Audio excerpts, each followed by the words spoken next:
warm welcome to your monthly dose of revolution. And this is the home base for practical idealists and people who really want insights that can help you to change the world. And as far as I know, this is also the only webcast where the activists systematically meet academics and practitioners. So a very warm welcome to the next edition of Business for Humanity, Reinventing Capitalism. And with that, as always, I would suggest we check in with each other. So please use the chats and let everybody else know where you're coming from and what brings you here today. So I would suggest the usual routine with a 4-word check-in. If you can come up with 4 words, where you're coming from, what is your main role, or what is the role you want to take up in this call, and what has intrigued you about this particular session? What are you looking forward to today? And whilst people on the call are checking in, let it rock on the chat. I have the great pleasure to introduce our guest of honor today, Christian Felber, and the visionary Austrian author, and he has been called a dancing economist, perhaps best known for his activism and political efforts. He co-founded organizations like ATTAC Austria in 2000 and the Movement Foundation Austria in 2009, which of course supported initiatives like the Democratic Bank and the Economy for the Common Good, about which we're going to talk today. Christian also enjoyed a very distinguished academic career, teaching at renowned universities like the University of Vienna, Economics and Business, the University of Graz, the University of Applied Arts in Vienna, and he is a senior fellow of the Institute for Advanced Sustainability Studies, I think in Potsdam. And Christian is a prolific author with 15 books plus to his name, translated into many international languages, including This Is Not Economy and The Economy for the Common Good of 2014. And of course, his efforts in promoting a more ethical discourse and alternative economic models have earned him numerous awards. And I'm just going to name the top 100 changemaker business recognition by The Big Issue. And of course, today we are all most interested in the ECG, which Christian founded in 2010, and which boasts by now over 4,400 members, making it really a truly impressive and driving force for positive change on a global scale. And with that, Christian, may I say a very warm welcome and thank you so much for making time today. Hi, Otti. Yes, you may. Thanks a lot for inviting me. Thank you very much. It's great to have you here. And I also want to salute my fellow travelers as usual on this call. And as we said last time, in different roles. So a warm hello to my friend and colleague, Antoinette, the researcher, Kees from the Netherlands, the activist, Silvio, the voice of the future leaders and the future students, and of course, all of you, the valiant explorers with us on this quest to reinvent capitalism. And why are we all here? As we said, we want to create something quite unique. We want to look at all the different alternatives for capitalism that are out there, and we want to do so in a critical and educational way, but also drive actions, inspire people, and try to make it credible, because we still believe that in many instances, as we heard from Kees in the launch series, heterodox economists and economic models are being ignored by many of the leadership development programs and the business schools of this world. So hopefully we can contribute a little bit to changing that. And here I want to extend a very warm welcome also to the economics classes that are watching this live now on big monitors in Kees's University home base. So thank you all for joining us, and we really hope that this is going to be a very exciting edition. And the last thing that I want to quickly mention before we give the word to Christian to introduce the ECG is how is this call going to run today? You will remember from the last time that these sessions have 3 different parts, and we really would love you all to stay throughout the 3 parts. So please don't drop off when we go into breaks, the brainstorming breaks. But the first part is for us to listen to Christian and reflect on what Christian's experiences are, what his theories are. So we're basically stepping in the role of students, or critical students, if you want. Then we will go into a half-hour practitioners forum, 15 minutes breakouts, just to make sense of what we've heard, and 15 minutes reflection in the plenary. And I'm very grateful that Christian has agreed to stay on. And so we will also have Christian in the plenary sense making coming out of the breakout groups. And the final 30 minutes is the very, very first edition of our transformation laboratory, where we will try to create a meta inquiry, which means we will try to kind of situate ECG and Christian's experiences in an even wider framework of all the different discourses that we could imagine for changing capitalism. And I think that's going to be exciting, and let's see what comes out. As usual, though, we need to warm up. And I think, Antoinette, are you ready for the warm-up exercises? Definitely. Let's go. As you know from the last time, we will always throw in a few concepts that might become very handy in kind of questioning and analyzing what we're hearing. So the first 60-second question to our live audience is, what is democracy? Please put on the chat what you think the 5 characteristics or any of the top 5 characteristics are of democracy. Sounds very simple. So please, what is a democracy in your mind? Fairness, Tiffany? Yeah, interesting. Let's see what comes up on the chat. And then Antoinette, as always, as the researcher, will give us the answer. Freedom of speech, even balanced influence. Very good. Let's see what people think. Participation. Yeah, Charity. Division of power and institute. Very good, very good. So Montesquieu is coming. Majority decisions, power to the people, free election, civilization, checks and balances. Wonderful. Keep it going. And Antoinette, do you want to give us the answer? Yeah, you're much better than the researchers because they say we agree to disagree. And the smallest common denominator is what Abraham Lincoln said: democracy is the government of the people, by the people, and for the people. So clearly popular sovereignty.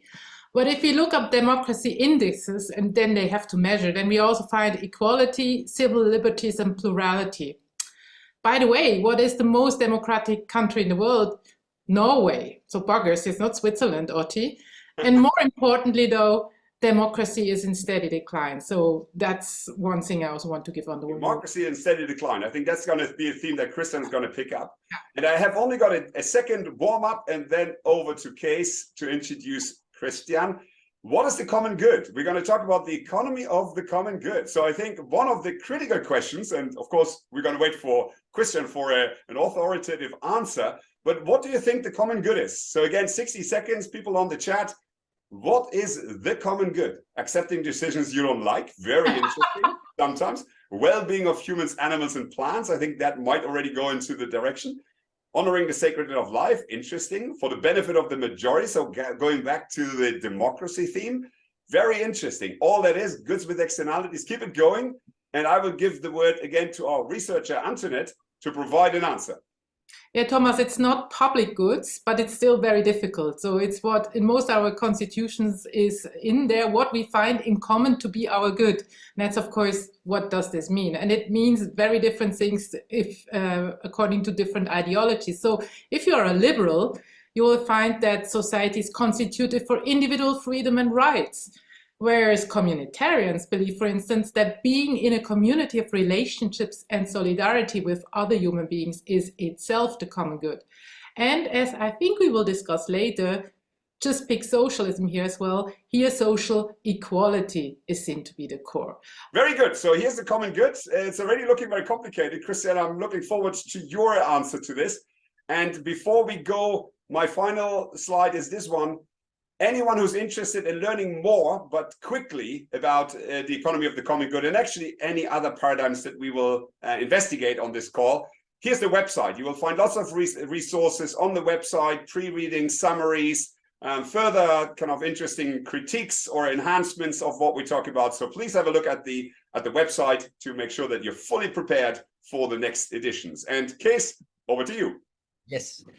So when Shinta and I were preparing to compile and write our Thrive book, we were diving deeper into non-mainstream, heterodox economic thinkers and paradigms. And when we were doing this, we met a lot of people in the Netherlands said, do you know Christian Felber? Do you know Christian Felber? And I didn't at first. So sorry, Christian. So I needed a little help.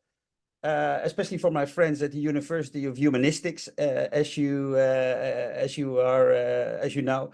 And this was in 2017, and this is the Dutch version of Christian's book, De Gemeinwohl-Ökonomie, or Economy for Common Good. And I can vividly remember when I first read it, because it inspired me a lot. But what I really, really, really like, and I know we're going into that today as well, was the clarity and the detailedness of how Christian created examples of how this economy for common good could be installed, from central banks to entrepreneurs to consumers, and all the roles in economics.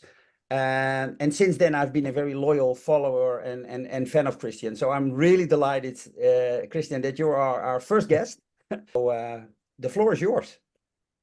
Thank you, Kees. And thanks again to the whole team for inviting me and for starting this series on future fit, heterodox, new sustainable economic models. And instead of jumping right into the model, I would like to start with a very simple question that I like to give to non-economists, as myself am one. And the question is, according to your personal experience, which are the qualities, let's say the values, the relational values that allow human relationships to flourish? And people probably will not use the chat now. That's why I start sharing my slides with the answer that I usually get. And the answer that I usually get on that question is more or less this one. And no matter where I ask this question. So this is, let's say, a common experience of humans, which qualities, which values allow their relationships to flourish, allow communities to thrive, and provide and assure a good life for everybody. And then my second question is, why then do economists, or at least orthodox and mainstream or neoclassical economists, design humans differently like this? Why do they do this? Because we know that human nature is not like this. Human nature just allows us to be like this, but human nature also allows us to be like that. So why do we do that? And then the answer that remains is usually because we have to assume something. If we don't assume something, we can't calculate our models. And then my question back is, well, if it's just about assumptions, why don't you assume this? And this question remains unanswered. But my conclusion is that if we think about humans like that, from super rational to greedy and insatiable, well, then the result is the polycrisis and that we're in. There's a very clear and strong relationship. And the climate crisis and the ecological crisis, they are just one aspect of the total crisis. And that's why, in our view, it's high time to base these new economic models, these sustainable and more solidary and more just and more participatory and more democratic economic models, on different values. And the first and quickest definition of the common good is that it is ecological sustainability plus humanity plus solidarity plus social justice plus cooperation, and all fundamental values that allow life to thrive instead of creating these crises. And as already said, there are several proposals on the table, and ours is a holistic one. And what does holistic mean? Holistic means that we have created a theory of change, which is a theoretical model of how we could see the economy differently than mainstream economists do today. At the same time, we are a participatory movement with 5,000 activists in currently 40 countries, all over the planet. And last but not least, you already mentioned it, we also have a vision on a deeper, stronger, more direct and participatory democracy that we call sovereign democracy. Interestingly, that was the first line of your democracy definition, Antoinette, and we call it directly a sovereign democracy. Why? I will explain at the end of my presentation when we come to this third dimension. But I'd like to start with the model, which again tries to be a holistic vision on the economy. We don't jump into models. We don't use mathematics first and foremost. We ask fundamental questions first and foremost, like these. What's actually the definition of the economy, and what should be the goals of the economy? And how do we then measure success in the economy on all levels, from the national economy to a simple investment? And who should define these goals and these fundamental elements of the economy? Are these natural laws that we can only discover in our sophisticated studies, or should these be democratic decisions by the people? And of course, we support the latter. And the result of this holistic vision on the economy is not an end in and of itself. It's at the service. It's a tool at the service of a thriving society. It should respect the democratic rules that are made and not the other way around. There are no market laws. There are just political laws that design markets. But there are natural laws, which are the ecological limits of the planet. And they should not only be respected by economists, they should be the fundament of economic theory, as it is the case in ecological economics, which is one of the many heterodox economic theory schools. And as a result of all these broader questions, which are the contexts of economics actually, our conclusion is that the overarching goal of economic activities should be the common good. Of course, the democratically defined common good, not the common good that is dictated by God or by a queen or by a wise single person. No, that is defined by the people. And this is, of course, quite different from today's mainstream view on the economy, where it's all about making money or profit or return on investment. And this is just a different view on the economy, a different understanding of how we could consider the economy. But actually, it's just one possible view. And actually, it's a very one-sided view. And this is our criticism of economics textbooks. They only tell us this alternative, but not about the other alternatives today. Whereas 2,300 years ago, Aristotle already informed us about at least these two alternatives, which gives us a bigger freedom of choice and gives us more alternatives. And concretely, Aristotle defined the oikonomia, which is the original term of economy, management of the household, as an arrangement where activities had for the well-being of all household members. So the well-being of all household members was the goal. Let's call it the common good. Whereas money, capital, and any material good was just the means. And if this relationship between end and means flipped around, was perverted in Aristotle's view, if we strove for money and for capital first and foremost, then this wouldn't be an oikonomia at all. It would turn the oikonomia on its head and pervert it into a chrematistike. And he even had a different term for that. Today, we don't have chrematistike, which is the art of making money and to enrich oneself. Today, we have the word capitalism. And it's already mind-blowing to acknowledge capitalism and economy as opposites, as opposite terms, because today we are just equalizing economy with capitalism. And that's obscurating because they are, at least in the definition and worldview of Aristotle, the opposite. And the oikonomia, that's the main point actually. An oikonomia is an oikonomia for the common good by definition. And this should at least be part of the textbooks as well. It's not part of the text of most textbooks today, but it is part of our democratic constitutions. And this was really a very surprising insight, even for myself, when I found that in democratic constitutions, the overarching goal for economic activities should be the common good.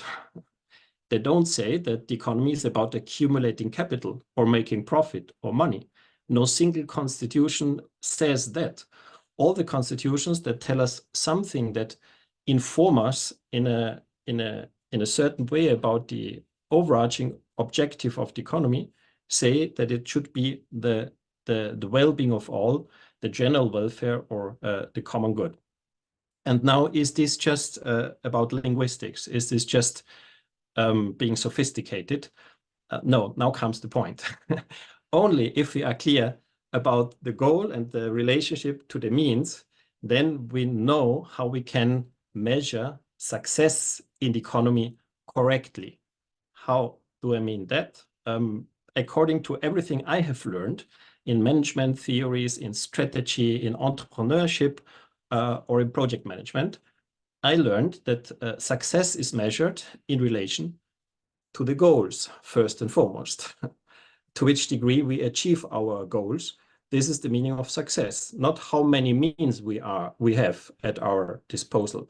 This is also absolutely relevant and maybe even essential, but success is measured according to the achievement of the goal.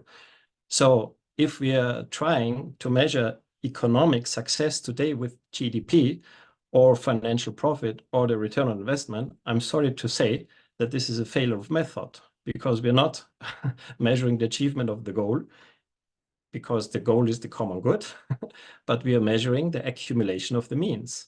And this is methodologically flawed. Actually, it's a failure of success measurement, at least in the economy.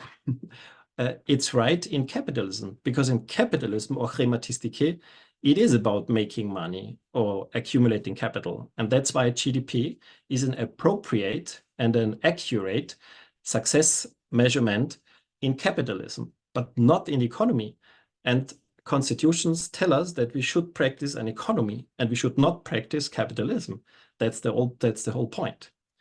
And now comes the famous question, who defines the common good? If we want to know to which degree we achieve the common good and who contributes to the common good and how, then we have to define it. And our suggestion is that this could be a basic political exercise with the citizens in a citizens' assembly or a citizens' council. And if we do this and ask the people, if you could decide which are the ingredients of the common good product, which is the North Star of a nation, then this is the usual answer of the people. Maybe not in exactly this way, but more or less in this way. And once again, same as with the first question, no matter where you ask the people, no matter in which culture you ask these questions, the answers are maybe not the very same, but very similar. And this is our proposal. We first ask the people which should be the sub-goals of the common good product. And then we ask scientists how we could operationalize these goals. Let's say we want to include health. This is a goal, but we cannot measure health. What we can measure is an indicator, and the indicator for health could be life expectancy. It's one option, or even more up to date is healthy years of life. And this is an indicator thanks to which we could measure the achievement of the sub-goal health. And the same we could do with all other sub-goals. And then we could even aggregate the result, and we would have at the end one number in a percentage, like an index. And this index, one number index, could replace GDP at the macro level of the national economy. And once we have done this exercise, we could actually derive the success measurement tool on the meso level for companies from these 10 to 15 or maybe 20 sub-goals of the common good product. but this is for the future because we haven't had such a process in any country so far. That's why we made the common good balance sheet for companies, our, let's call it, sustainability reporting tool, in a little bit a different way. If you look at the green line, you see again fundamental values. And these fundamental values are not our private favorite ethical values. No, these values are the most frequent constitutional values in democracies. So our method was looking up what is already anchored and enshrined in constitutions and take them as the North Star also for companies. And the common good matrix and balance sheet asks organizations of all type, doesn't have to be companies only necessarily, to which degree, how authentically and how consequently do you live these values according to all your stakeholders, from the beginning of the supply chain to the seventh generation in the future. And actually, it's just answering these kind of fundamental questions. But now, very importantly, different from other sustainability reporting schemes that only provide information, disclosure of information and transparency, we propose that these sustainability reports, or actually these ethical reports, should be evaluated externally and get a score of a maximum of 1,000 points. And even there could be a negative result of, in our case, up or down to minus 3,600 points. If a weapon producer also discriminates against women, corrupts democracy, and so on and so forth, and shifts all the profit into a tax haven, well, then the result of the common good balance sheet, sorry to say, but could be minus 2,500 points. And now comes the most important design element, because there are no market laws that are natural. That would be a natural science, but economics is a social science, and everything in the economy is designed by humans and ideally decided in democratic processes. So it's up to us how we design markets, and this is our proposal to design markets better than we have done it up to date. Today, those companies that do more for the common good, that pay higher wages and apply higher ecological standards, they have higher costs and higher market prices, and as a consequence, a competitive disadvantage for doing good. That's nonsensical.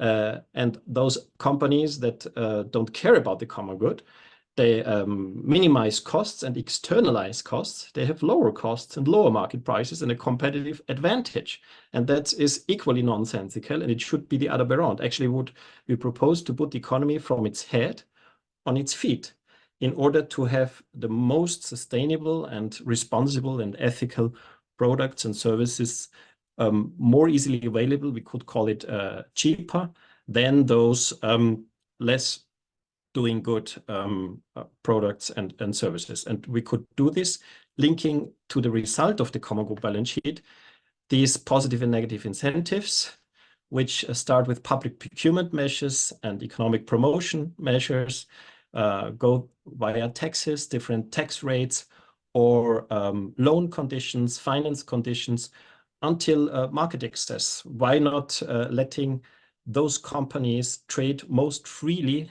that contribute the most to the common good, and let's trade less freely unfairer companies, or let not trade them at all, not give them a loan at all. That would be the extreme case. Don't worry, it would still be a market economy if you love markets.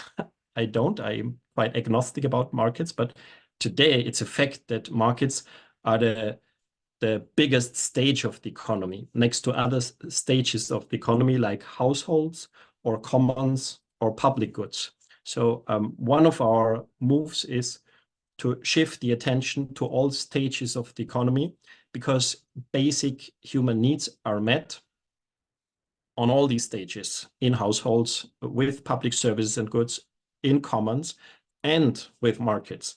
And our second message is, but if we keep markets, then we would like to transform them from capitalistic markets which are characterized by profit seeking or even profit maximizing, and counterpetition to ethical markets, which are characterized by contributing to the common good, cooperating, and smaller companies. That would be the systemic change in the market economy. We have also operationalized the idea to shift from systemic counterpetition. Actually, it's not competition, it's counterpetition, to systemic cooperation, and put into this picture, it is an alternative to capitalism, which has equally less to do with socialism. It's something that goes beyond, although some of those orthodox economists tried to tell us that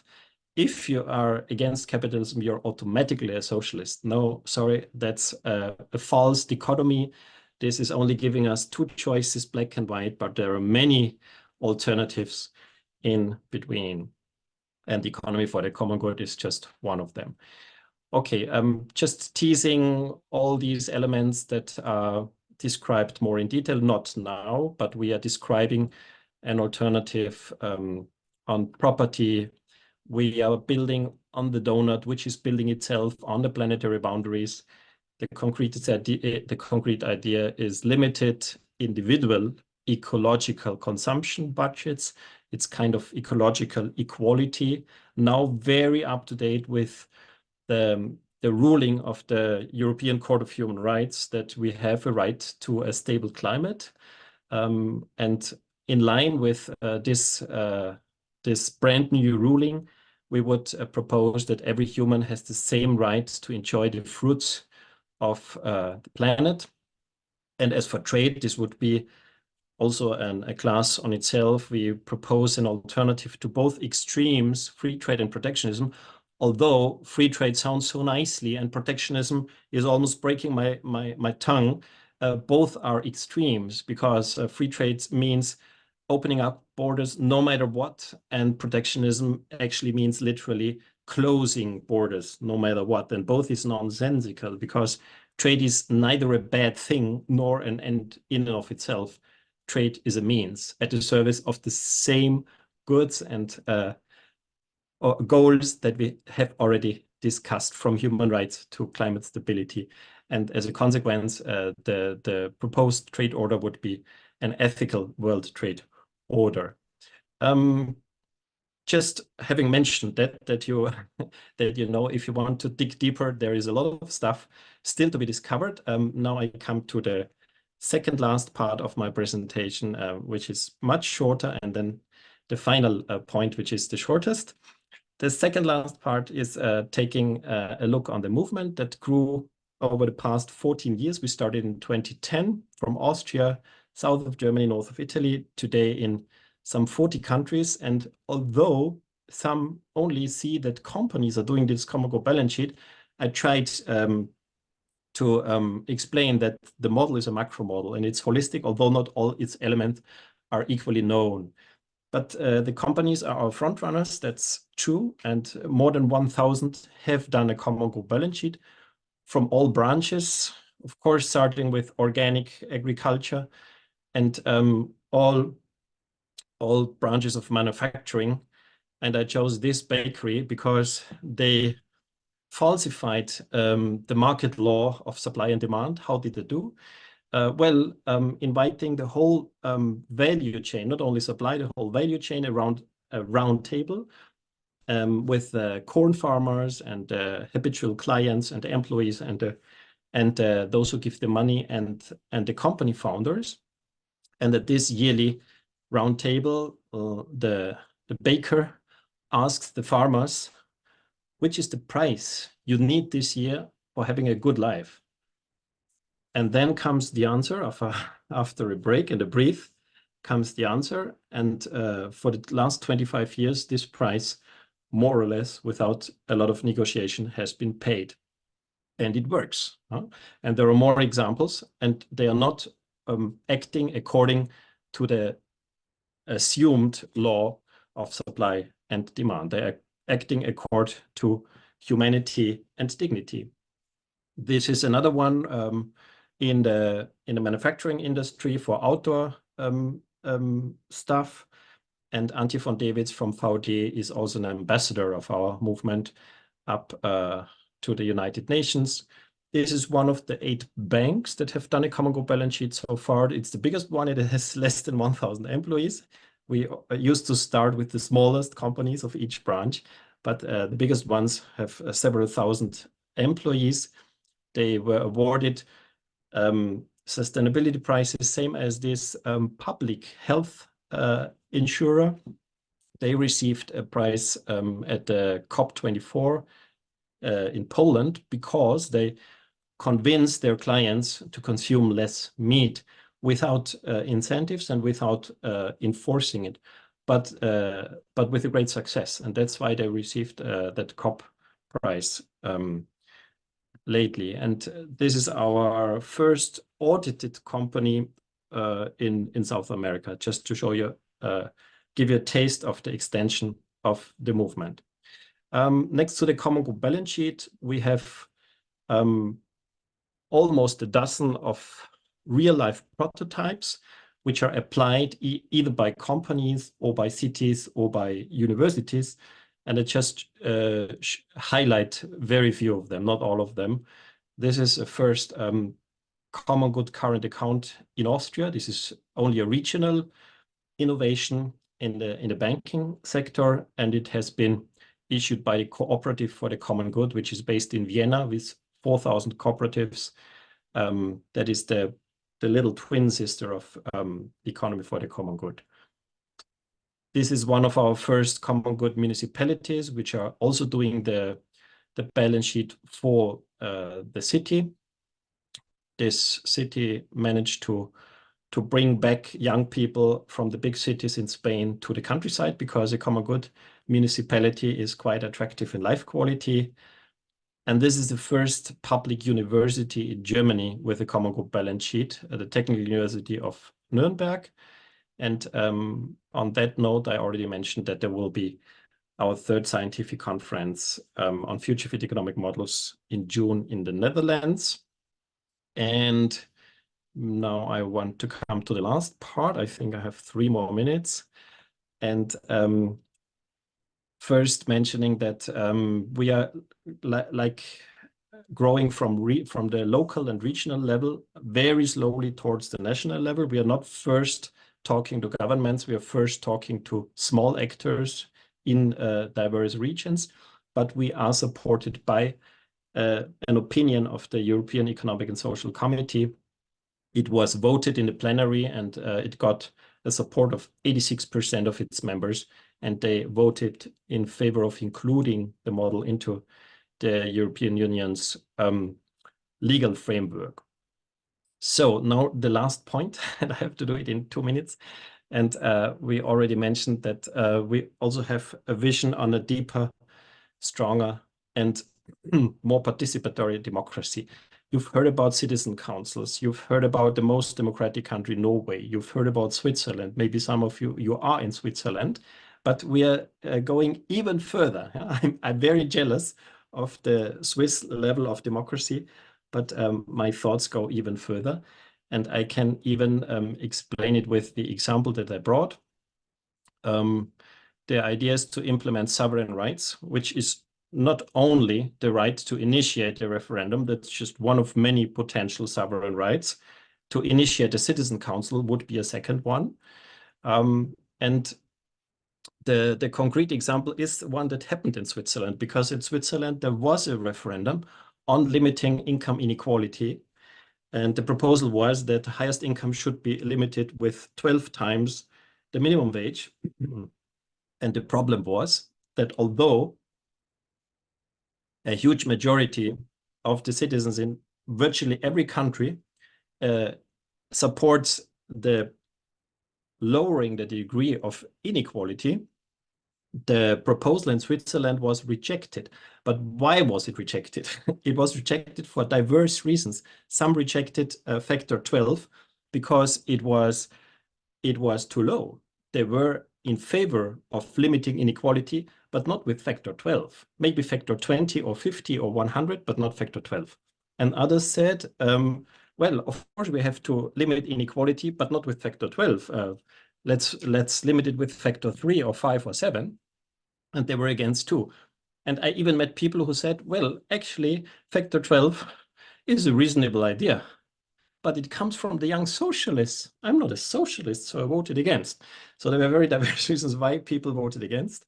And our proposal is to use an innovative method of decision-making, which allows several proposals. So if one proposal crosses the threshold, like proposal 12 times, then let's allow more proposals, both lower proposals like 7 or 10, but also higher proposals like 20, 50, 100.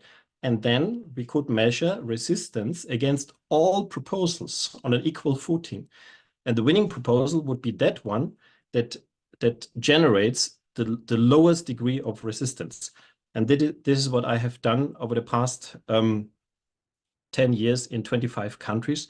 And the winner is most usually factor 10, sometimes 12 or 15 or 20, or sometimes even 7 or 5, but most frequently factor 10. And now comes resistance against lower proposals is extremely high. We could call it socialism. And also equally resistance against very high proposals is equally extreme. We could call it capitalism. So if you give people more choices than just one, the result will surprise us and maybe allow a lower degree of inequality. This is already my last slide, just to show you where we are. And I could explain later on why it's factor 900 in Switzerland and why it's factor 350,000, factor 360,000 in the United States. But this is the state of the art. And of course, most of the people desire a lower degree of inequality, and sovereign democracy would allow us to make a difference. That's it, with a warm invitation to not only ask questions, but join the movement. I end my presentation and thank you a lot for your interest. Thank you, Chris. I'm applauding. And I know that, and I hope a lot of people will do the same from their computer. But you know, I can make myself visible. So and on this note, I will take it back. Thank you both, because of course we want to go into a little bit of Q&A, and therefore I'm going to directly hand to Antoinette to introduce briefly the framework that we have for the Q&A, which we discussed last time. And anyone who hasn't seen it, have a look at the website. But Antoinette, straight over to you so that we have a few minutes for a few questions. Yeah, and I try not to be too long, but I just want to show you our inquiry framework. Very quickly, Christian, we're taking your instinct up. It's not only instinct, that change is complex because the economy is, of course, an open social system and that many components are interacting. And hence in our question, we will focus on how desirable is the model, what values and ideals are at play, how feasible is it? I think that's very important. And what would we as the people choose? Would we choose it? Would we incur voluntarily the burdens and new responsibilities to do so? So that's just the overall framework. And if you want to know more, just go to our last recording. And if we look at the ECG, to make it more concrete, we will look at the ECG ideals. And you pointed out, these are very clear in the ECG matrix. And we are wondering how you want to bring the individual and the collective together here. We will try to understand the institutions of the ECG. So how do these common good companies look like? There were already questions up about that. How have municipalities embraced the ECG? What can we learn from the common good bank? And then finally, we want to learn how the movement is growing, what the critical mass of people is, and to really make it flow. But without further ado, I also want to now really open the floor and ask everybody to really make that chat very hot and ask us the question you want us to ask to Christian, because I think that's going to be very interesting. And the first one who is going to have the right to speak is our future voice, is Silvio. He was running around at the University of St. Gallen to gather what business school students need to know to buy into ECG. And that's possibly one of the hardest clientele. So we'll see, Silvio, what you found out. thank you for allowing me to kick us off with the Q&A. In fact, until I became part of the series, I never heard of the economy for the common good or other heterodox paradigms at the university. So hence my question to you, Christian. In your opinion, what needs to change at universities and especially at business schools when it comes to the education of young people? Thanks for that question. You know that there is a reform movement within economic science. It's called Rethinking Economics in the Anglo-Saxon area. It's called Society for Plurality in Economics in the German area, and the international section is ESIPE, International Students Initiative for Plurality in Economics. And they are trying to first make visible all the alternatives that exist, that there is not only the neoclassical theoretical school, but they have created a website which is called Exploring Economics, and there are presented 10 theoretical schools, from ecological economics to feminist economics, from neo-Keynesian economics to Austrian economics, and so on. And this is a good starting point. There are plenty of alternatives. And what we are trying to do now is to show the most feasible practical models, because the economic for the common good is not so much a scientific approach, it's rather an approach of political economy and economic practice. And now we are trying to highlight these models at our conference in the Netherlands, and this should be also depicted in textbooks. Textbooks should offer this plurality. And the third point is that there is no such thing as pure economics, as the neoclassical framed it in the second half of the 19th century. Previously to that, it was political economy, from Adam Smith to John Stuart Mill. And of course, a pure economics would be a science that only looks at the household, at the oikos. That's nonsense. The households, if they interact with other households, with the city and on larger markets, then by definition, it's a combination of polis and oikos. It's a political economy.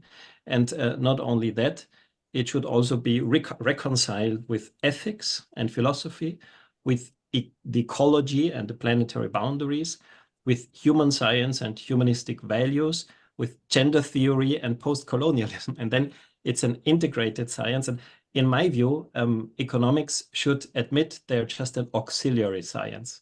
They're an auxiliary science of all these other branches of science which it serves.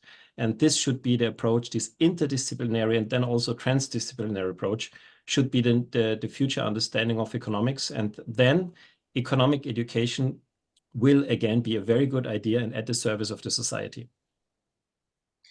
Well, wonderful. Are you satisfied? Then I would say we are going next to very quickly to the next section, and we would be with the values. And actually, Otti, it's you wanted to have the value question. So please give us your value question. I think I'm only going to ask one. I mean, we are still wondering a little bit how the constitutions really allow you to somehow aggregate a set of values in a truly legitimizing way. But I won't ask that. I want to ask you, from the beginning, you suggested that the common goods matrix would be democratically legitimized, right? Either within each company or across companies. It doesn't seem to have happened. So I just want to understand what's your view on that? Well, I think that's a very good example, because it allows to point out several things. The first, GDP, which today is the silent dictator, it has been called by, I don't remember the book author now, but I think it's a great framing of GDP.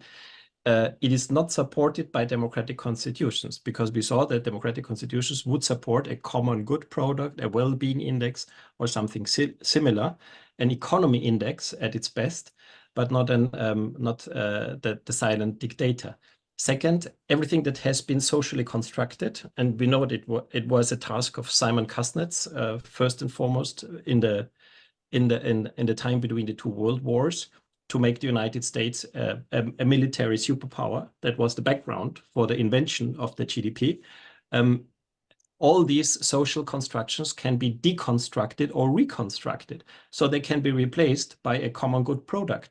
And actually, in the United Nations, where is the place where the national accounting statistics development place is, they could shift from continuing to develop GDP, starting to develop a well-being index or a common good product, which they are doing.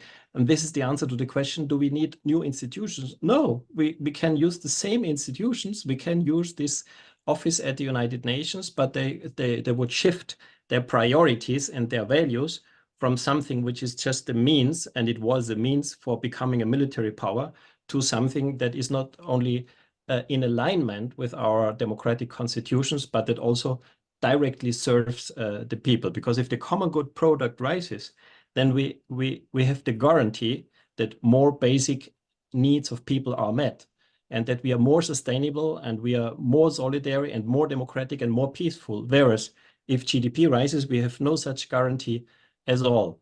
So maybe these are two aspects of an attempt of an answer.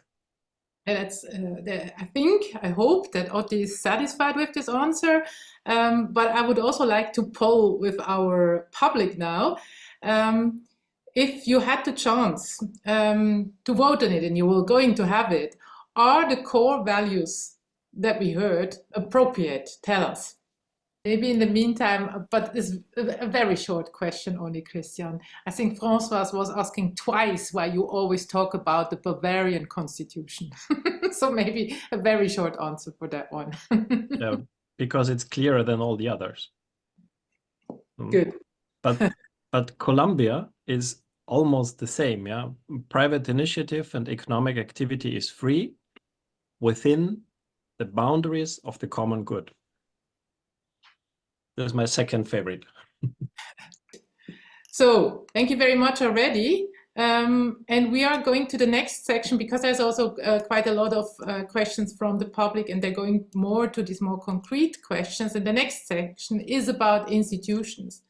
So here I would try to come up with a question first, and I would like to know from you, how can the ECG matrix overcome the typical problems we see with other such certifications, like with which are greenwashing, or other problems we also see with the triple bottom line? How is it different?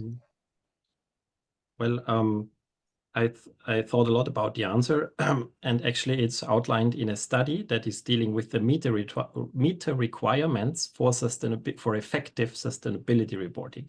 We know that there is GRI and there is Global Compact, and there is now the European Directive on Corporate Sustainability Reporting, the CSRD directive, and still they do not meet some of the fundamental requirements for effective sustainability reporting, which are, to try to be short, holistic, in the meaning that that all delicate issues are addressed. So including tax evasion, including power concentration, including income inequality, and including the corruption of science for the benefit of the company, but against the common good.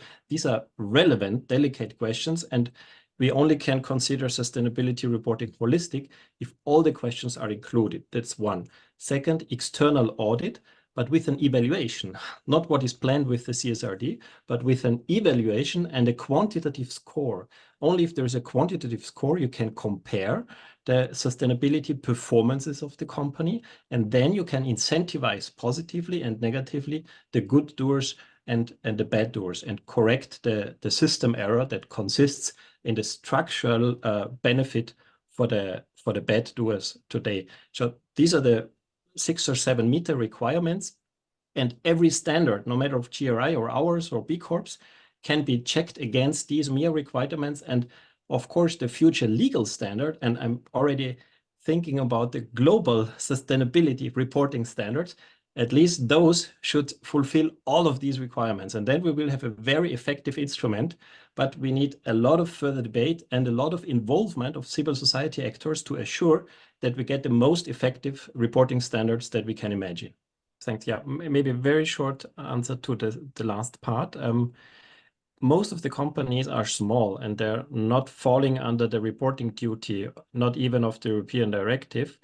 And so what we suggest them is to apply the reporting framework, but to only try to comply with 3 or 4 goals per year in order not to overcharge themselves. And that's possible because none of the changes is mandatory, but for every step they do, they get a positive incentive. More importantly, on the holistic approach, I think it's not only important to be holistic on the company level, but to be at the same time holistic on the macro level, finding the success of them. What I see totally separated today is the discourse beyond GDP on the macro level. And on the other hand, the sustainability reporting discourse on the companies level, on the meso or micro level, and they should be linked. That would be holistic. And talking in terms of the European Union, the Green Deal, from my holistic perspective, the legal instrument that now are kind of overwhelming companies in the European Union, CSRD, CS3D, taxonomy, financial market disclosure regulation, green claims directive, actually they could be all merged into one instrument that is obliging companies to do a proper sustainability disclosure instrument.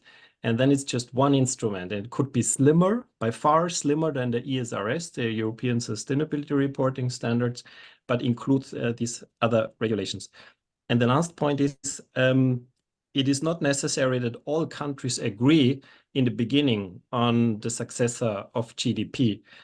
When we started human rights covenants, civil covenant and social covenant, only 35 signatories were necessary to let them enter into force. So I'm on the contrary, I'm sure if one major country or the European Union started with replacing GDP by a successor of GDP, a common good product, a well-being index, or something different, many other countries will follow. It only did not happen because the first country was really too small. It was Bhutan. But now Iceland is following. And maybe even if Switzerland started, if Switzerland shifted from GDP officially to a common good product, I'm almost sure that other countries would follow because it's high time. It's what people are asking for. So I'm totally confident that the one who breaks the ice will be followed by many others. Which also goes back to the values we just discussed. A very short question afterwards, because a lot of people wanted to know that. Right. In what respect are you different from B Corps? What is the most important difference here? Well, if you want me to be really short, they offer a framework for companies and we are a macroeconomic model. Okay, now I think they have to be glad with that answer for the time we have. But of course, you can also read it up later on the homepage. So we have the next poll, if I'm correct. And I would really like to know this time, how do you think can this practically implemented? How feasible is the ECG, what you heard so far? One of the, well, in my opinion, probably the most exciting thing that is happening now is a dramatic increase in young people that go to law school because they want to be advocates for rights of nature. Fantastic. So it's by far the fastest growing dimension or in law school. So I really think that the law is and the Constitution is key for change. Yeah, I just received an invitation to CLAW, which is climate action by law. Oh, it's really, it's in the Netherlands, it's booming. So we have, yes, it's possible, 31%, and maybe in part 59%, and only 4, so 10% said, no, it's not realistic. I think that's quite a good result for your quite far-reaching ideas, I would say. So let's move to the next section, and Kees, it'll be yours. But just a few things that I find really interesting and inspiring. The fact that you address the difference a difference between human nature and human culture. The fact that we think of ourselves as humans in a very different way as we than the personalities that we act upon in economics. I really like the fact that you put on the agenda, especially in this series, that somewhere economics got hijacked by capitalism. Which created a mix-up between money or goods as a means versus an end, which I think is really profound. I also find it fascinating, and I know it will be something we dive deeper in, but in my opinion, this feels like the core of the economy for the common good movement, that you actively use the Constitution to take it all the way back to democracy and therefore also politics, to see how we can put a foundation for a healthy economy for all living beings on this planet, rather than only a money-driven system. What I also find utterly inspiring, and this goes for your economics for common good, but also for the donut and for well-being economics and regenerative economics, is that you somehow have created a space within the system to create change, which I think is also really important, because a lot of people are talking about system change, and we associate it with, I don't know, a collapse of the current system, and then, or a revolution or a takeover by a new system, wherein those pockets of innovation and of change are already happening. And I find it really inspiring, because they already create a living example of how change could look like. And last but not least, you managed to create this wonderful balance between an approach that is on one hand highly philosophical, literally, and then on the other hand so hands-on. It's so concrete, and especially the part that the last part you show, where you dived into what is fair. Very, very bottom-up, hands-on approach. I find that very fascinating. And as an activist, I'm of course very much interested in how we can create and elaborate system change. And as a member of your bubble in the Netherlands, I know you have a lot of believers and followers who are really fond of economy for common good. But what we see right now in the Netherlands, and I know we see it in a lot of places, is the rise of extreme right, very hyper individualistic, narcissistic developments in society. So how do you plan to get ECG to the mainstream? How do we get it out of the bubble we're in, with everything that is taking shape at this moment in worldwide, basically? Well, of course, it's a very complex topic and a complex question, but I tried to reduce it to a simple answer. And I think the most important element of an answer is to involve people more seriously in political decision and economic welfare, because exclusion is creating extremism, both exclusion from political decisions and from economic welfare. So inclusion in the meaning of a stronger democracy and a more just distribution of wealth. I think these are the two most important ingredients. And if you ask the people how they would like to have it, people say that they would like to have a more direct democracy. That's what they say. And they also would opt for, not for total equality. People are not fans of socialism either, but they would reduce inequality. And we know that maybe the highest risk of all for society, democracy, and liberty is extreme inequality and the extreme concentration of power and wealth, and people would reduce it. So it would get better if people had a stronger say in political decisions and a bigger share of the cake, although not falling back into socialism. Yeah, thank you very much. And I think whether people have the civic engagement and how that much bigger democracy will come about was also one of the questions. But what I will suggest is that we collect all the questions and then hand it over to you. And if you have time, Christian, maybe you can answer one or the other. We will see about that. But of course, we don't force it upon you. Sure. We have a last homework at least. Yeah, sorry. We have a last poll. So again, we are interested. Would you now vote for ECG after what you heard? Now you only get yes or no, of course. We do radical democracy live on the call.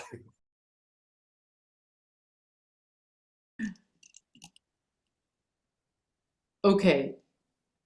So far we have 97% who say yes. Wow. Better than Putin. Without the pressure of Putin, I would say. So not too bad. Okay, wonderful.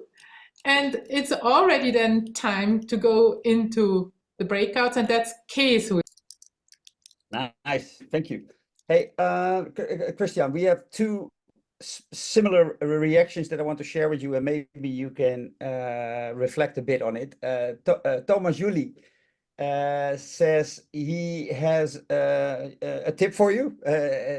He says, let people experience the common sense values and principles in project settings and become ambassadors of transformations from within, which I think suits the strategy that you are pursuing right now. And then Wilma from Being at a Cottage says something which I find also really interesting, in tandem with ECG understanding, how we can walk from an inner path and discover more about our human potential.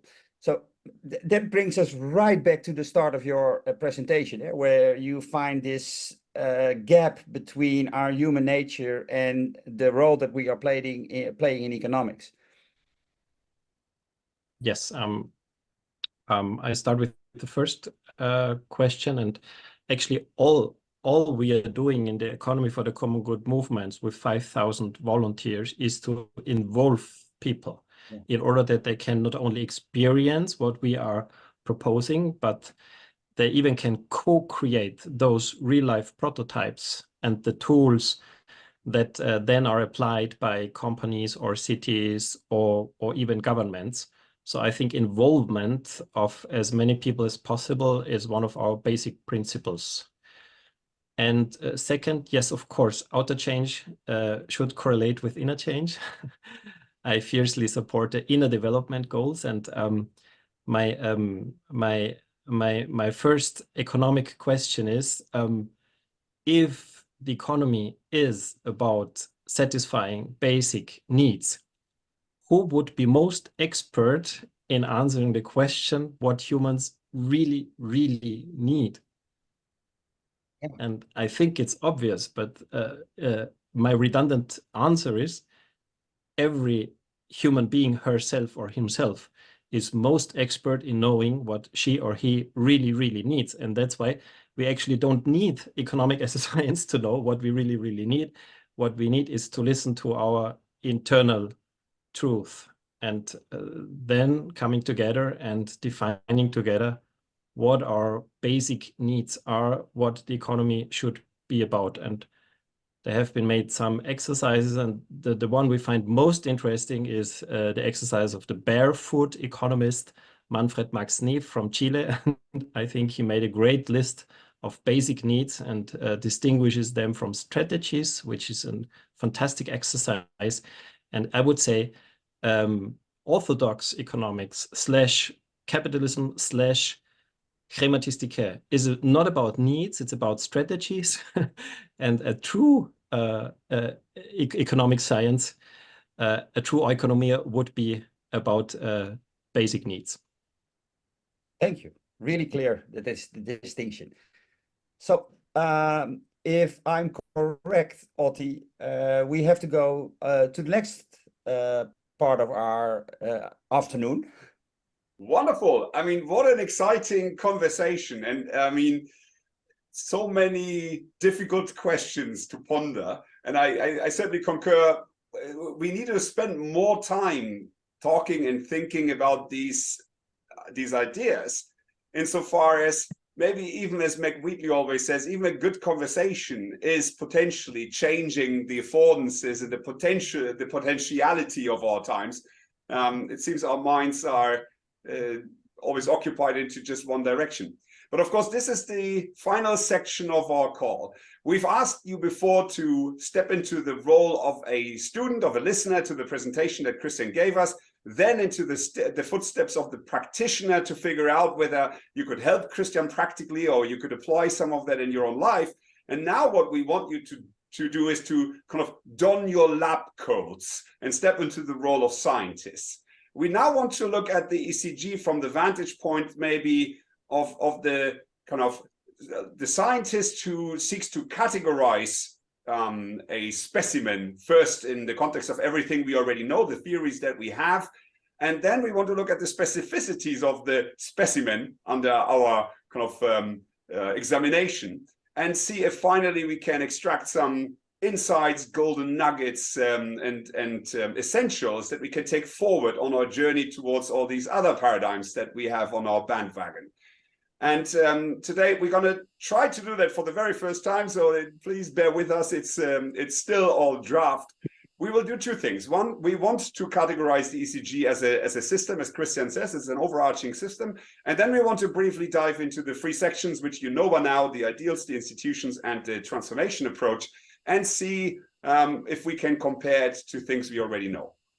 And here I want to start with this very kind of complicated but not so complicated slide. It's basically the generic flows in an economy, right? You can see roughly the flows that regards to the resources that go to the businesses produce goods and services to make a profit, and then the private economy, you see it interact there with both the government and the financial sector. You also see the flows that are maximized in green, exactly as Christian said. So you have the flows that move to profit in green, and the costs that relate to the activities, to the economic activities in red. And clearly the most important outcome in capitalism is private wealth. Indeed, we were talking about economics as the science of pleasure at the beginning, maximizing pleasure, minimizing pain, and later turned into mostly a science of wealth. And now if we take this macro level framework, we can also highlight some of the crises that we are interested in on this call. Because, of course, our assumption is that some of these typical flows in capitalism generate meta issues, as Christian pointed out. So here again, a reminder of the crisis of capitalism as described by Paul Adler in his very interesting book, The 99% Economy. And maybe we can even distinguish primary crises that directly relate to these flows. And you can see these lighter orange secondary crises, which are things that will really bite us in the longer term. Now, let's say this is a summary, abstract view of the economy as it runs. Now the question is, where's the ECG? And here, Christian said it, he doesn't want to go there, but we will touch on the socialism point. So again, a 60-second question to everybody in the audience. What is socialism? I mean, as Christian pointed out, so whenever you start to talk about non-capitalism, you're immediately being put into the socialist corner, which might or might not be accurate. But if you ask yourself, what are the 5 characteristics of socialism, what would you believe has to be included? What are the most relevant aspects of socialism? If you think about it, who was Bernie Sanders in the US, or some of the very left-wing politicians here in the UK, well, what are they standing for? Any thoughts? I'll give it a few seconds. State-led, yeah. It's not so easy, is it? I think with capitalism, we had a few ideas and many people had some thoughts. Socialism seems to be almost a bad word that is being used just to highlight everyone who's not on the capitalist side. What is socialism is the wrong question. Social ownership. I won't harass you for long. I will go to Antoinette, our researcher, for answers. But it's just a recognition of social value. It's just interesting that it's not entirely clear, or not as clear as it maybe could be. Planning, Antoinette, over to you. I mean, for an economist, that's not an easy one. And my biggest insight was, of course, that socialism is clearly different from communism. I mean, they both share the idea of social equality and the emphasis on community and cooperation instead of competition. But even the lefties in socialism are fervent democrats and want collective decision-making. Of course, not an authoritarian one-party state. And socialists want relative, not total, social and economic equality. They often might opt for social welfare and social reforms instead of a classless society, which is the ultimate aim of communism. And they often rather want to humanize capitalism rather than to abolish it completely. But you can already see it's a broad church, this socialism. So here, just some ideas for you to make sense of it. So maybe not a surprise that it's not so clear, right? But you can see it is starting with social welfare. Clearly, there's a property element, etc. So, by the way, why are we giving you all these little glossary entries? Because on this call, we have, as Kees pointed out at the beginning, we got activists, we got academics, and we got practitioners. And we need to make sure that we're establishing a degree of common language, because otherwise, using these terms, which are very often loaded emotionally or loaded ideologically, we will talk across each other all the time. So I think we need to just make sure that we are getting clarity, or at least agree how we will use some of these terms on these calls.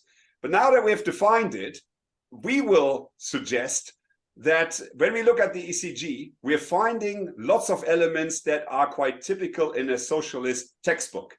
So if you look at, in red, the economic interventions, which cover things that relate to restrictions in production, or the property required, the means of production, as well as the nature of the ownership of the enterprises, as well as you see it there in terms of financial flows, restriction on interest rates or commercial bank money. And you also find on the regulatory side some similarities. Christian is very passionate about inheritance tax, for example, if you read his book. There's certainly progressive taxation. Christian is also an advocate for UBI, Universal Basic Income. And of course, there's social welfare. And there's a lot of regulation that is about equality of wealth and power. But there are certainly a number of elements, and I think Christian has highlighted that, where the ECG is bringing in some interesting flavors that build on top of this. And clearly one aspect is this very radical democratization. And one thing that I think took us all by surprise, we're going to go there, is the aspects of financial services democratization. But the other thing is, of course, the preeminence of the common good product, which takes over the role of private wealth or profit as the final goal. As Christian said, we're mistaking the means with the end, so the end becomes the common good product. But I think it might be quite helpful to use such a schema in the ongoing discussion of the different frameworks that we will encounter to see, okay, in a nutshell, right, what are the most important interventions that people advocate for, and can we compare? But now we want to go to the level underneath. So let me go and take you now into a few complicated slides that might help you to understand where we're going. What we want to do with each of these slides is give you an overview of what the options are. So firstly, on political ideologies. In modern democracies, we normally find flavors of those four quadrants that you see on the right-hand side. And it's quite interesting to look at where they come from and how they differ. Most modern ideologies are grounded in some sort of natural or divine law absolutism, which you can see under the A starting point on the right. Human or basic rights were often derived from God's will. And this opens up the original political divide, which is under the letter B in the 18th century between conservatives on the one hand and the so-called classical liberals on the others. And classical liberals demanded above all freedom, which becomes the bedrock of modern politics. It's about personal freedom, individual freedom. And they especially argued for what was called negative freedom, which is freedom from coercion or interference. And of course, in that original political discussion, that was especially against clergy, feudal lords, aristocracy, right? In the contemporary discourse, the classical liberals become libertarians, as we know them, right? The Chicago School.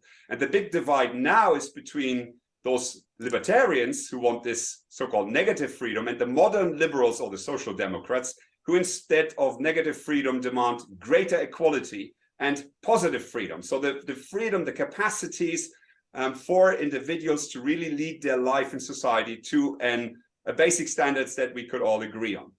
And of course, this leads to a demand for welfare and greater redistribution in order to make sure that people have equality of opportunity. And now if we look towards the right again, the green divide, in postmodern times, we find very often what I've called an ontological difference between the concept of a person as an unencumbered atomistic being without any history or association to what is called a communitarian ideology, which is relational and mutual. I am because you are. So the focus shifts on a we instead of just an I. And you can take this to maybe a position of a radical utopia, where the socialists on the very right-hand side take it to the us, where the state is envisaged entirely, as Antoinette pointed out, as some classless collective. And this almost brings us full circle, but it opens up the final divide. You can see that on the right-hand side, the metaphysical divide, which is socialism or communism focused mostly on material essence, so that everybody has the same property or the same rights to property or the same welfare when it comes to almost physical well-being, whereas in the original idealism, that was, of course, mostly spiritual. And either way, you can see on the side that it brings us to different viewpoints as to what the state actually is. On the right-hand side, the state is understood as the guardian of some substantial objective ideal, whereas on the left-hand side, the state is simply a power struggle for subjective interests. And this, I think, gives us a rudimentary frame for the positioning of the ECG. And I will suggest here as my takeaway from the discussion that the ECG is somewhere between a radical democratic position, which is somewhere on the left, vis-a-vis and basing itself, as Christian pointed out, on modern liberal constitutions that all, however, entail, whatever they say, a merely procedural understanding of the common good. Right? The German constitution or the American constitution might talk about welfare, but as John Rawls will explain, it's always merely procedural. It's a maximization of individual freedoms, and any substantive common good is not really part of a liberal constitution. And therefore, it opens up a tension between what clearly is a list of specific goods on the right and what in modern kind of legitimization of states is much more a way how we interact with each other so that everybody gets to the greatest positive or negative freedom. And I think that is really a big problem in modern society, as I think Antoinette or Case pointed out at the beginning. I think Case it was, saying that we get to ever greater individualism, which moves us to the left, and maybe even to the bottom left, to this libertarian position or the conservative libertarian position. Whereas maybe in order to address some of the problems in the world today, we need to move more towards the right, getting together behind some more substantive and stronger embeddedness, as Christian showed on his slide, of individuals, and uniting people in their understanding of the changes required to all our lives. So this will be my first suggestion of a takeaway here. I think what we need to watch for in the paradigms to come is how people deal with the necessity to unite, whereas the natural inclination today, and I think also the constitutions in liberal democracies, is clearly towards the left. And with that, that's my personal takeaway. So I'm going to hand over to Antoinette, I believe, for the second. I'm going from the ideals to the institutions. Okay. Yeah. So a little bit more on the ground, so to say. But I want to go through the same process. So first look at the different strategies to govern economy in society. And then I also try to put ECG into the picture and try to draw some insights. And I'm at the end very curious, Christian, what you are going to say towards that. So in general, what you can see here is that we have two types of approaches to economic order. The classic approach is the so-called dualist approach, where the state is responsible for the basic structure of the market. And the market is seen in general as either neutral or amoral, as an efficient allocator of scarce resources, as we all learned in our economics classes. What the state does here is it enables the market through property rights or contract laws. It regulates the market, for instance, with competition policies, and it redistributes outcomes through taxation or social welfare measures. Now, this strategy can either be minimal, and then we land with A, which is the typical neoliberal laissez-faire deregulation, where you probably only have a little bit of competition laws and, of course, the property rights. Or it can be much more expensive, as in social democracy and modern liberal regimes, which you see now in B and E, where markets are conditional to achieve broader political welfare objectives. So they're instrumental, I could also say it this way. Here the approaches can vary between their emphasis on predistribution, so this is B, which seeks to correct power imbalances and enhance worker mobility and skills prior to the market activity, or it could focus more on the redistribution side. On the other side, E, where the focus lies on the correction of market results. But in reality, you will see it, of course, mixed. Now, the second approach views markets as immoral, or at least as problematic to some degree. And hence it is focused to change, coordinate, or control the market activities, also the market actors themselves. In this case, you have, for instance, here C, where institutions are deployed to empower the actors themselves, for example, by developing ethical norms and personal virtues. And through that, the market should become a more moral place to be. So what you would do here typically is education, democratical deliberation, moral suasion, moral development, just some examples. And then, of course, you also have D, where the state, or in the case of socialism, as we heard it, the public take over partially the market activities. This can happen through nationalization, through administrative prices, change in property or ownership structure. So I hope you have a little bit of this complex picture now in mind. And now I try to sort in ECG. Where would I position it? Well, first of all, Christian, not very easy, because I, of course, read your books, and I have to really say you are a whirlwind. You have so many ideas. This is really amazing. So it was not so easy to place you. But I think arguably that most of your institutional innovations can be found in D. So you alter the transactions or take transactions out of the market. That's what I saw mostly. And if I just pick three very important ones, of course, the common good matrix, which in its full-blown stage would have a binding force. And I think that would be very important in your view. And it would be subject to regular audits and would be also highly consequential. For instance, you would get better loans, or you get tax reductions and all the kind of things you thought about. But that, in a sense, is also a certain type of surveillance. So you really want to make sure that companies are behaving in the common good matrix type of way. The second thing, which I also find a very strong feature of your ideas, is that you want to strongly regulate the financial market. Because, of course, you want to make sure that profit is a means and not a goal any longer. And what you say here, just that people get some ideas, is that you say we have to regulate the use of profits, we have to prohibit investments outside the real industry, we should have loans for those companies which are really common good companies, they should have it cheaper, we should prohibit dividends, interest rates, hostile takeover, so a whole bunch, but again, quite regulatory, quite surveillant. And then, of course, and that was already something that people discussed, is very interesting property regimes. So you have some limitations of private property for relative economic equality. You have clearly the ideal of mixed ownership of companies. And then the also very interesting part is the democratic commons, where important needs covering industries and banks should be ruled by elected representatives of the government, employees, customers, gender equality officers, and environmental ombudspeople. So I picked these. Of course, you also have this very, very strong democratic thread. And in that sense, I believe that is a little bit more into C, where you say we need also the civic education so people can have this great capacity for deliberations. But I didn't saw that very strongly. So for me, the takeaway here, or it's not a takeaway, for me, it's more questions.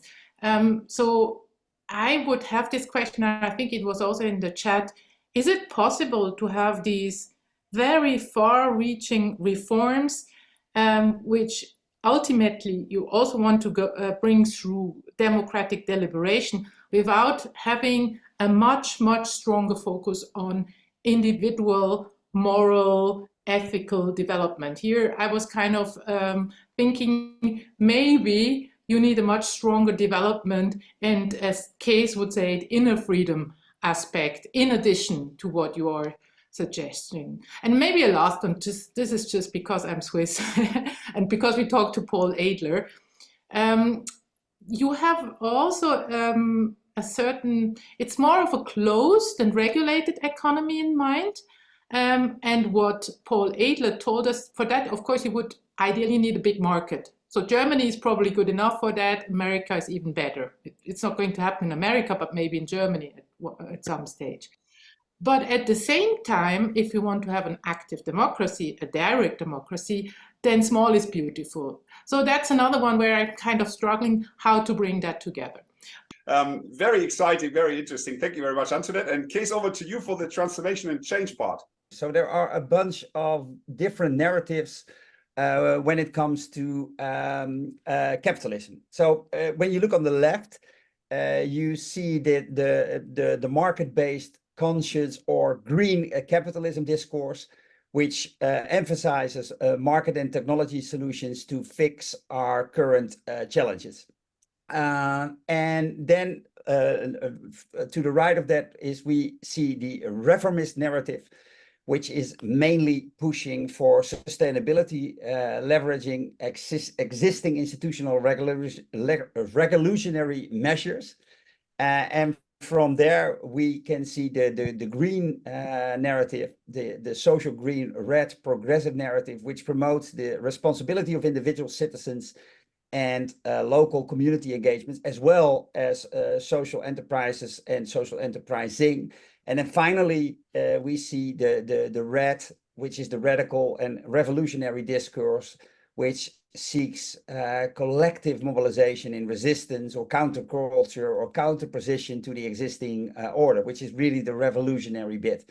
And each of these discourses, of course, have their own peculiarities, and each of them will require different amounts of power to achieve their job objectives. And again, as we're pressing for time, I would like to focus on this one. And I see ECG and Thomas very, very clearly in the social green economy narrative. So I think it's based upon the participatory element of citizens taking an active role in creating their system, and it demands collective behavior where people become civic agents in change. So and I'm quite fond of this narrative. I really believe that there is a lot of potential in there, although a lot of people think that the revolutionary narrative has the most potential, but I really believe that the green one is very fruitful. I see a bit of the ECG approach in all four, which mirrors the holistic character of the ECG. I'm not happy to be adscribed to B only with, to C only with a bit of D, Antoinette. I also identify a lot with B. And so my summary would be different. My summary would not being adscribed economy to the common good to the green bubble here or to the C section in Antoinette's overview, or in Otti's scheme. I would make a totally different summary, a post-dualistic and a really holistic summary, which would mean that in Antoinette's scheme, I feel almost equally attracted to B, C, and D. That's first. But for the markets that we try to transform from capitalistic into ethical markets, I would use Otti's scheme to stretch the balance between individual human liberty and dignity with these social values, with the common good. None of the two should become dominant, because in the moment it becomes dominant, we get capitalism or socialism. Perfect. Impossible summary, but an attempt. Wonderful. Thank you very much, Christian. And I think someone suggested political science is all about who gets what and says who. And I think we always have to be careful when we talk about rebalancing, then says who, right? What we find as balanced, someone else might find very unbalanced. And we're back to the kind of Berlin Isaiah's necessity for pluralism in this world. And then the question is, how do we get to the common good that we all want? But we have to leave it here. And again, I want to thank Christian for all these very inspirational thoughts, and invite everybody to go to the website and see the summaries, the resources, the questions, if Christian finds time to answer them, as well as some of the comments from you all from the chat. And I just want to, in the last minute, give you a glimpse of what's coming next. And I'm going to, as usual, hand over to Kees to give us a few insights. Yeah, so our travel, so you on the website you can find all sorts of information about Christian's books and the ECG and all that, and also about a lot of our upcoming guests. So we every month we will invite a new economic thinker to be in our midst, to have a dialogue and to dive deeper into its theory or philosophy. And next time in May we're going to do a slightly different route, because we're inviting Alex Edmonds then, and Alex is well, to put it mildly, a bit of a poster child of new economics. So he's making a lot of he made a lot of rumor with his book Grow the Pie, wherein he takes a really interesting perspective on growth. So growth, economic growth, is highly critiqued in many cases for very valid reasons. But Alex has a very different approach on growth, which you could say boils down to an integral growth. So he will be our guest in May 21st, around the same time as we have met now. Well, I really hope you'll be part of this to dive deeper and to find the potentials of alternative out there for capitalism. Wonderful. And with that, we've come to the end of yet another edition of Reinventing Capitalism and Business for Humanity. And thanks to everybody who was with us. We hope that we will see you again soon, and that together, as Christian pointed out, we can try to make the world, and especially the world of the economics, a little bit more exciting, a little bit more humane, a little bit more solidaric over the months to come. Thank you very much indeed, and see you all soon.